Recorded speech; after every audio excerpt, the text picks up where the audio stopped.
Faris, what are you doing?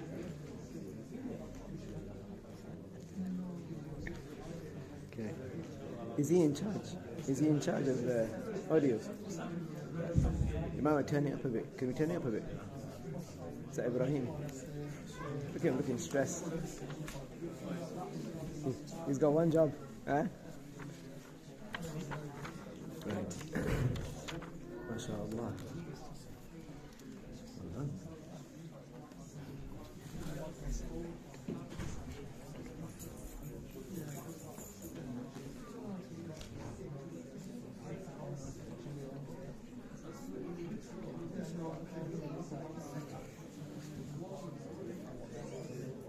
السلام عليكم ورحمة الله وبركاته. بسم الله الرحمن الرحيم. الحمد لله رب العالمين، والصلاة والسلام على سيدنا محمد وعلى آله وصحبه الطيبين الطاهرين. أشهد أن لا إله إلا الله وأشهد أن محمدا رسول الله. We ask Allah Tabaraka wa Ta'ala to grant us all the sincere intentions. Al-Hafiz al-Nawawi, in his book Riyadh al-Salihin, he said in the first chapter, Babul Ikhlas. So he's going to talk about sincerity. وإحضار النية في جميع الأعمال والأقوال وَالْأَحْوَالِ الْبَارِزَةِ وَالْخَفِيَّةِ. He said this is a chapter that pertains to sincerity and having, meaning actively having, the good intention, making sure that one has the good intention in all of their deeds. So all of the act, I mean, he literally means every action and every saying and every situation. In the situations that are apparent to people, i.e. those situations that other people see you in, when you're doing something, saying something, when people see you, and al-khafiyya, and when people don't see you. It is narrated that the Prophet sallallahu alaihi wasallam said, إِنَّ لِكُلِّ حَقٍّ حَقِيقَةً. Everything has a reality. إِنَّ لِكُلِّ حَقٍّ حَقِيقَةً.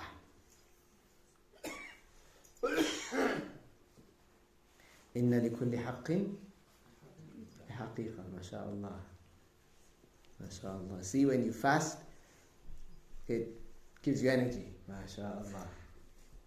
Insha'Allah. إن لكل حق حقيقة وما بلغ عبد حقيقة الإخلاص حتى. He said عليه الصلاة والسلام, every situation has a reality, has an essence. And he said that no slave of Allah will reach the essence of sincerity until حتى لا يحب أن يحمد على شيء من عمل الله. Until, so he won't have sincerity, until he does not like to be praised by people verbally. He doesn't, until he doesn't like for people to praise him when he does something for the sake of Allah.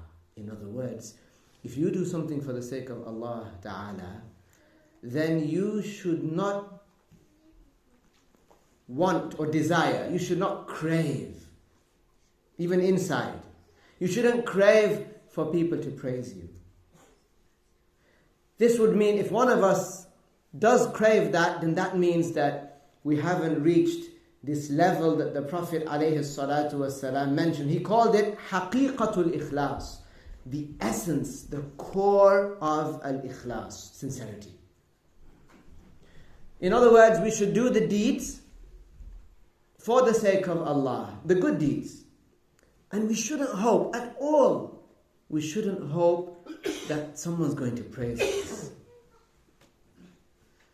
Sometimes a person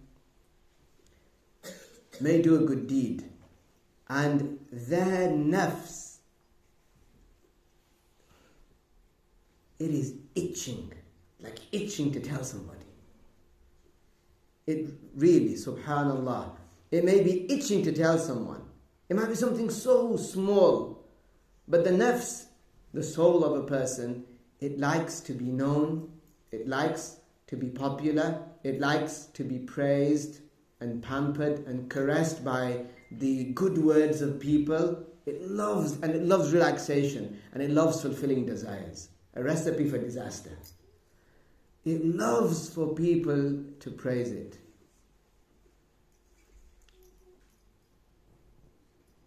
For example,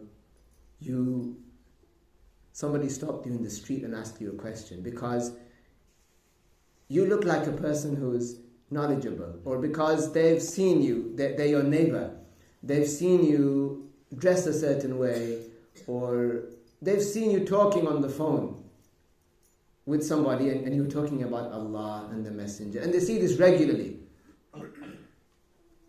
So then they ask you a question and you answer them appropriately.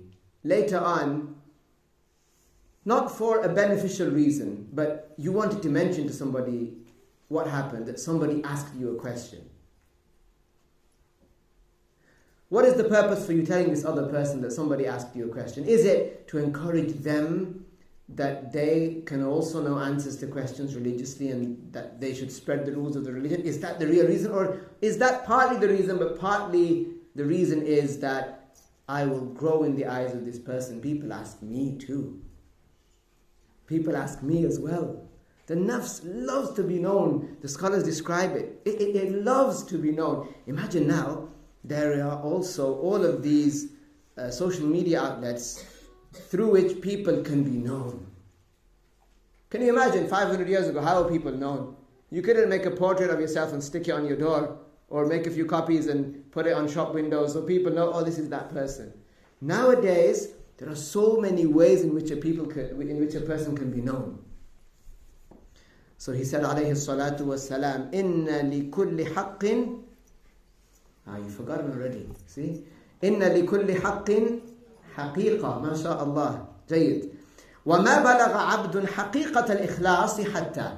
No slave will reach the essence, the core of sincerity until he la yuhibbu an yuhmad, until he reaches a stage where he doesn't like to be praised ala shay'in min amalillah, for something that he did for the sake of Allah.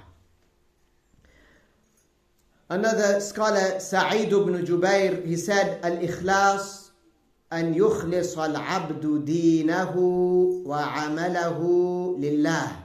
For a person to do the deeds for the sake of Allah. All the deeds for the sake of Allah. وَلَا يُشْرِكَ بِهِ فِي دِينِهِ. And in the religious matters, a person shouldn't make partners with Allah, in the sense that they should do it sincerely for the sake of Allah. There is no such thing as, if somebody says, I did it 95% for the reward and 5% so that they would see me, so that I would grow in their eyes. 95% overwhelming, 95% this, 5% that. It doesn't work like that at all. It's either all for Allah or nothing. That's it. This is why al-ikhlas, sincerity, is stressed upon.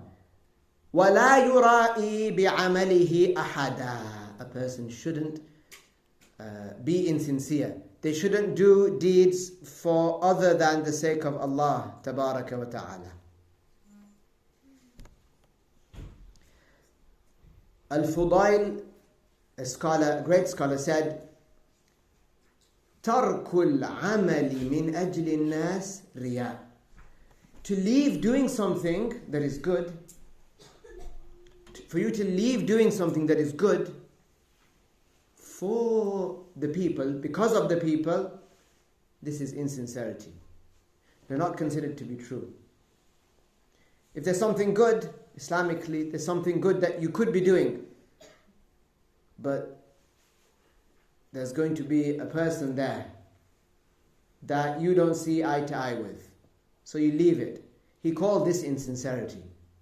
وَالْعَمَلُ مِنْ أَجْلِ النَّاسِ رِيَاء. So to do something now for the sake of someone, this is insincerity. You should do it for the sake of Allah. He said, وَالْإِخْلَاص, sincerity is أَنْ يُعَافِيَكَ اللَّهُ مِنْهُمَا. Sincerity is when Allah cures you of these two. Then you're sincere. Yahya ibn Mu'adh, who was born in Naysabur in Iran, a great scholar, a great Sufi. He said, Al-Ikhlas tumayyizu al-amala min al-uyub.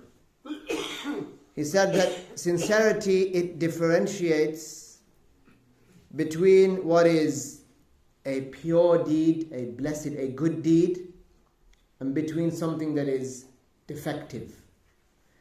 He said, كَتَمْيِيزِ اللَّبَنِ مِنْ بَيْنِ الْفَرْثِ وَالدَّمِ. And we'll get to this insha'Allah.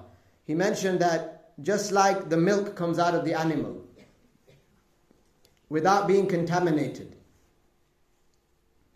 although the animal eats and digestion occurs, and some of this goes to the body, it's stored, and some of it is sifted out and it comes out and it's najis. Despite all of these mechanisms working in the body, what comes out between all of them? Pure milk. Like this, he said that this is how sincerity should be. With everything that's going on, your amal, your deed, it should come out pure. Others said, هو أن تستوي أفعال العبد في الظاهر والباطن. Sincerity is for a person for their deeds to be in private just